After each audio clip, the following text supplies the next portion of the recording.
Buenos días, hermanos. Estamos aquí reunidos para estudiar ahora el texto de este domingo que está en Lucas 18 del 9 al 14. Es una parábola. Y antes de empezar con el texto mismo, quiero comentar que esta parábola es parte del ministerio de Jesús en la zona de Perea. Si vemos en el Evangelio de Lucas, Jesús empieza con su ministerio en Galilea. Bueno, primero la anunciación y la preparación para su misión. Después viene toda una parte de mensajes alrededor de Galilea. Y después viene la zona de Perea hacia el sur. Y ya después llega a Jerusalén a la Semana Mayor. Nuestro texto se encuentra justo en esta parte de Perea y revela muchas veces cuál es el mensaje de Jesús hacia su pueblo. Es decir, Él quiere decirle a su pueblo qué tipo de misión, qué tipo de reino es el verdadero reino de Dios. Muchos esperaban, si ustedes se acuerdan, esperaban que Jesús fuera un revolucionario o que fuera alguien que viniera a quitar de un momento a otro la injusticia con el Imperio Romano, o que unos tenían a lo mejor la imagen de un Mesías que checaba que las personas y que todos siguieran la ley. Entonces todos tenían una imagen de lo que los judíos, especialmente de quien iba a ser el Salvador. Y en este momento Jesús, y a través de los sermones escritos de Lucas sobre Jesús, vemos la, que el punto principal del mensaje es el reino de Dios de los pobres, el reino de Dios de los enfermos, el reino de Dios de aquellos que necesitan la sabiduría y el amor de Dios y la salvación, y no aquellos que son orgullosos y que siguen la ley y que dicen que todo está bien y que no necesitan a Dios. Esto lo vamos a ver un poquito más tarde otra vez. Lo interesante, hermanos, es que en este caso Jesús usa en su historia de la parábola dos cosas muy importantes. Usa digamos que, eh, dos tipos de trabajo de esa época que definían muy bien quiénes son los buenos y quiénes son los malos. Como ahora, por ejemplo, quiénes son los que les ha dado el virus corona y a quienes no. ¿No les ha pasado en reuniones que muchos dicen, pues a mí no me ha dado el virus y yo no conozco a nadie que tenga el virus?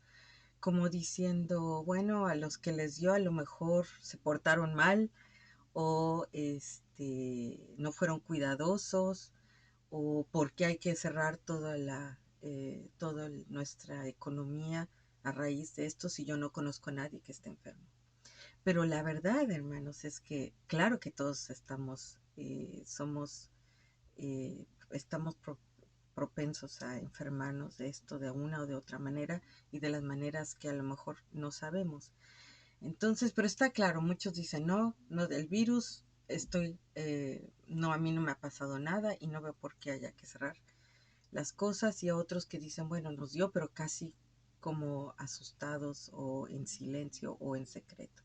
Lo mismo en un sentido en la época de Jesús, de qué trabajos eran los buenos y qué trabajos eran los negativos. Y típico que en la época de Jesús los publicanos, los recaudadores de impuestos, eran los peores porque colaboraban, digamos que con el Imperio Romano, y explotaban a sus propios hermanos judíos, quitándoles del impuesto de su trabajo para dárselo a los del Imperio Romano.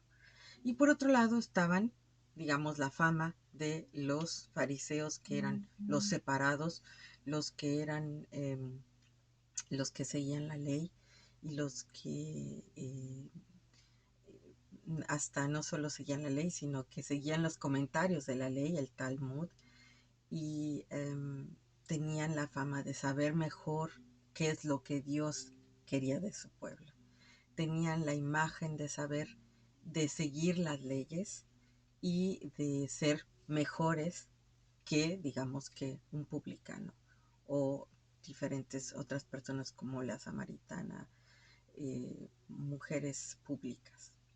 Entonces, dentro de esta situación, Jesús usa estas dos, digamos que, personajes para contar una historia. ¿Por qué? ¿Cuál es el propósito? Si ustedes los ven, el propósito es de que algunos pensaban, decía en el capítulo 18, unos que confiaban en sí mismos como justos y menospreciaban a los otros. Dijo también esta parábola Jesús. Bueno, estamos hablando de cosas muy personales, espirituales, que muchas veces no se dicen, pero a lo mejor en los comentarios se demuestran. Y Jesús, que sabía también cómo eran los corazones de las personas, les da este mensaje a estas personas. Primero es interesante ver que en el Evangelio de Lucas, el primer publicano que aparece es uno de los discípulos que fue llamado por Jesús en el capítulo 5, que viene del 27 al 32, lo voy a leer, que dice, después de estas cosas salió y vio un publicano llamado Leví sentado al banco de los tributos públicos y le dijo, sígueme. Jesús le dijo a Leví. Y dejándolo todo se levantó y le siguió. Y Leví le hizo gran banquete en su casa y había mucha compañía de publicanos y de otros que estaban a la mesa con ellos. Y los escribas y los fariseos murmuraban contra los discípulos diciendo, ¿por qué coméis y bebéis con publicanos y pecadores? Respondiendo Jesús les dijo, los que están sanos no tienen necesidad de médicos sino los enfermos. No he venido a llamar a justos sino a pecadores al arrepentimiento. Desde el principio estamos viendo que en el Evangelio de Lucas Jesús está contraponiendo a los fariseos como los que tienen la conciencia del pueblo judío y dicen, eso está mal. O sea, no hay por qué juntarse con estas personas, con el publicano, el cobrador de impuestos, con los pecadores. Ellos tenían una imagen muy específica y una expectativa muy específica de lo que era el reino de Dios y de lo que no se debería hacer.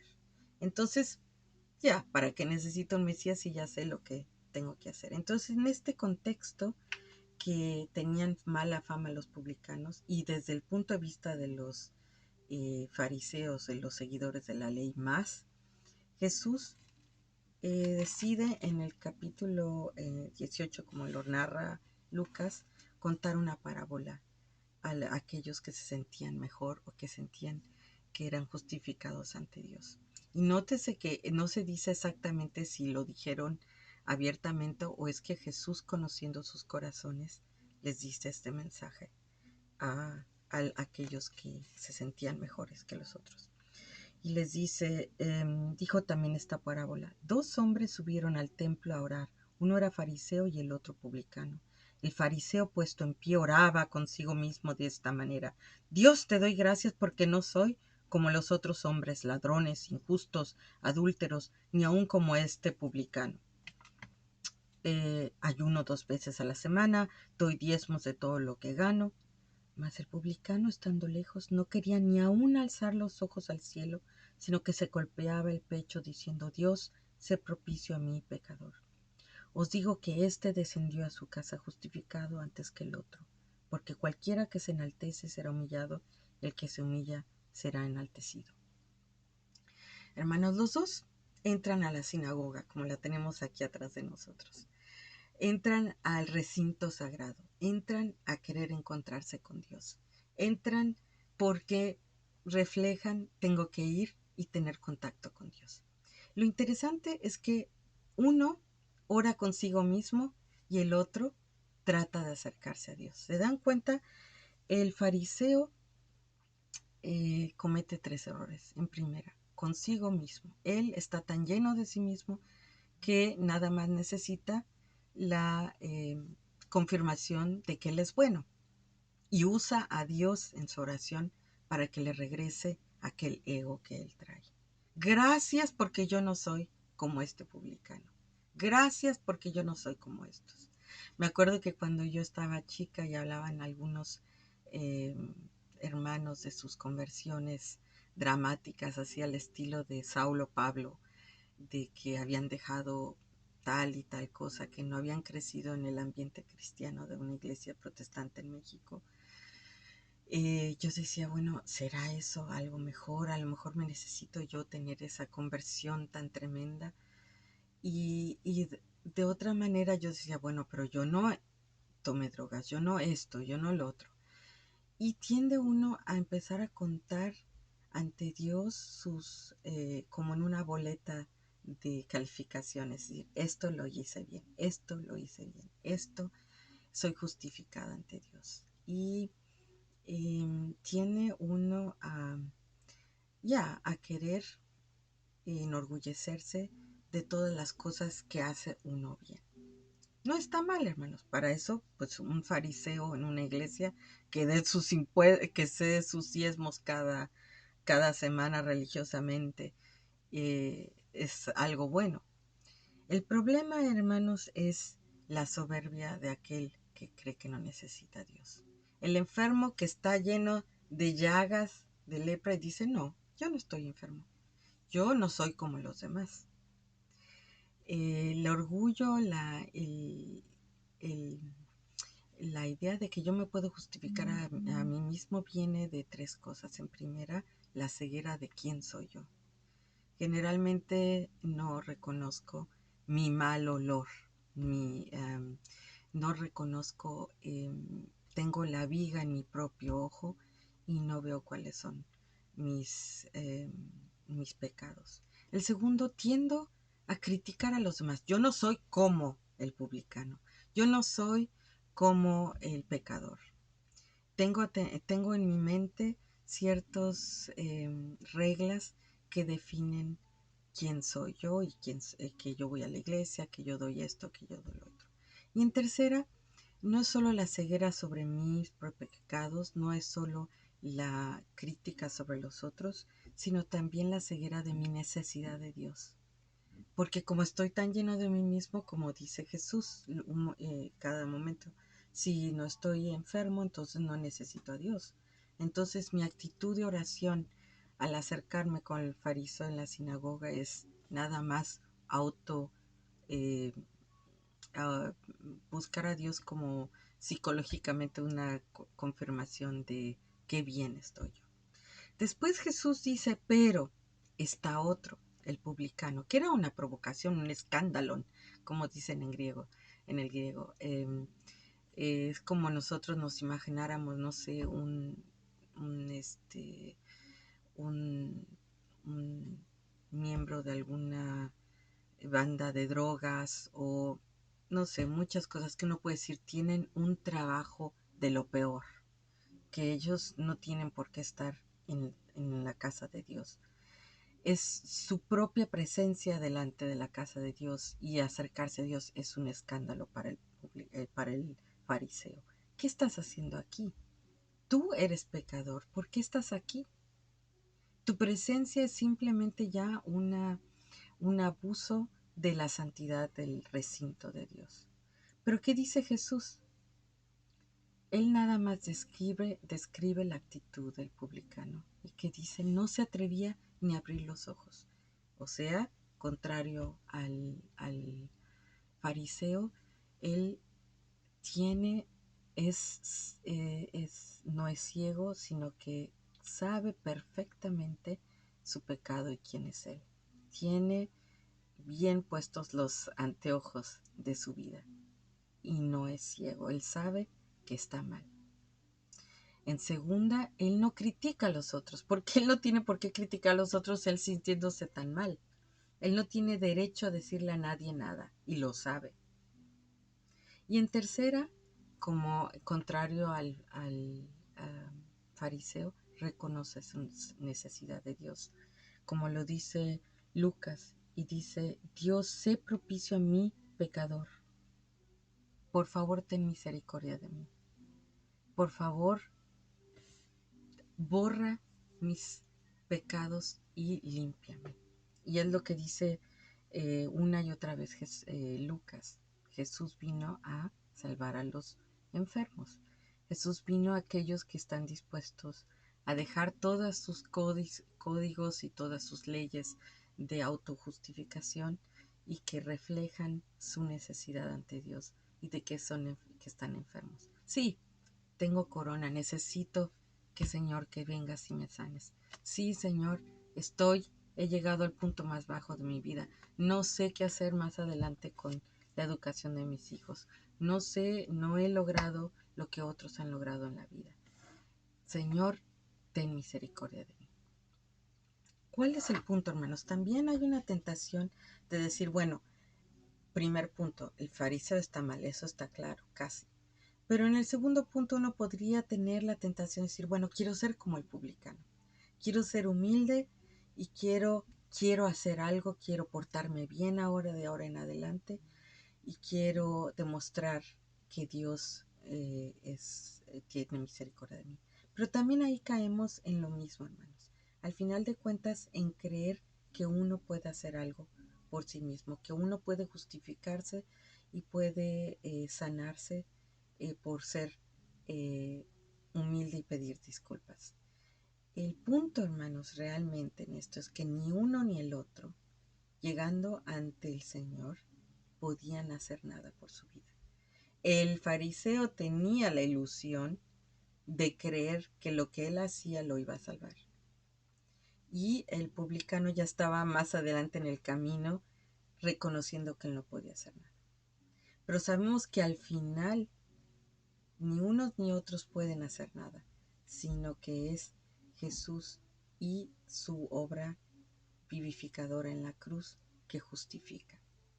Los dos entran, el publicano y el fariseo entran a la sinagoga buscando acercarse a Dios. Uno pensando que ya se acercó a Dios y el otro buscando acercarse. Pero los dos están en el mismo punto en el sentido de que ninguna obra los puede salvar. La diferencia es que el publicano reconoce esto, que el publicano sabe que él no puede hacer nada, que el publicano reconoce que él ha llegado al punto más bajo de su vida y que dice, Dios mío, sáname. Entonces termina Jesús diciendo, os digo que éste descendió a su casa justificado antes que el otro, porque cualquiera que se enaltece será humillado y el que se humilla será enaltecido. Hermanos, qué interesante que uno llegue a la iglesia, a la sinagoga, al recinto donde uno puede encontrarse con Dios, y solo Dios sabe los corazones, solo Dios conoce. Los dos salen de la sinagoga y a lo mejor el fariseo siguió pensando que él estaba bien y el publicano se sintió perdonado. Pero son cosas internas que pasan en nuestra vida interior, hermanos, y qué importante que tenemos un Salvador que conoce nuestros corazones, que sabe cuáles son nuestras cegueras. ¿Cuántas veces, hermanos, no nos damos cuenta después de años de que estábamos ciegos y que hubo una temporada en nuestra vida que pensábamos que estábamos bien y después nos damos cuenta, estaba yo tan mal, tan ciega, pensando que estaba haciendo las cosas bien? Tenemos la confianza de que tenemos un Dios que conoce nuestros corazones, conoce nuestra ceguera, conoce nuestra orgullo, nuestra falta de entendimiento de lo que es el amor y la justificación de Dios en la cruz. Porque Jesús, siendo limpio, el Hijo de Dios, tomó nuestros pecados, sufrió nuestras culpas para darnos vida. Hermanos, yo confío en un Dios, gracias a Dios, que me da la luz y que me ayuda a quitar las telarañas de mis ojos, que me ayuda a ver mis propios errores por medio de una oración honesta en la que yo le entrego mi vida y no pensando que Él va a justificar o va a ser como un espejo, como la reina de Blancanieves, pensando quién es la más bella, quién es el que es bueno en esta vida. Muchas veces nos acercamos y pecamos en la oración de querer que Jesús sea nuestro espejo, en lugar de que Él sea nuestro guía y nos enseñe nuestros errores y que nos haga ver que estamos tan necesitados como aquellos que están en nuestros ojos mal, como los publicanos, para terminar, hermanos, leemos en Primera de Pedro un texto muy bonito del 2, del 21 al 25, que nos habla de esto al final. Pues para esto fuisteis llamados, porque también Cristo padeció por nosotros, dejándonos ejemplo para que sigáis sus pisadas, el cual no hizo pecado ni se halló engaño en su boca, quien cuando le maldecían no respondía con maldición, cuando padecía no amenazaba, sino encomendaba la causa al que juzga justamente, quien llevó él mismo nuestros pecados en su cuerpo sobre el madero, para que nosotros, estando muertos a los pecados, vivamos a la justicia, por cuya herida fuisteis sanados. Porque vosotros eras como ovejas descarriadas, pero ahora habéis vuelto al pastor y obispo de vuestras almas.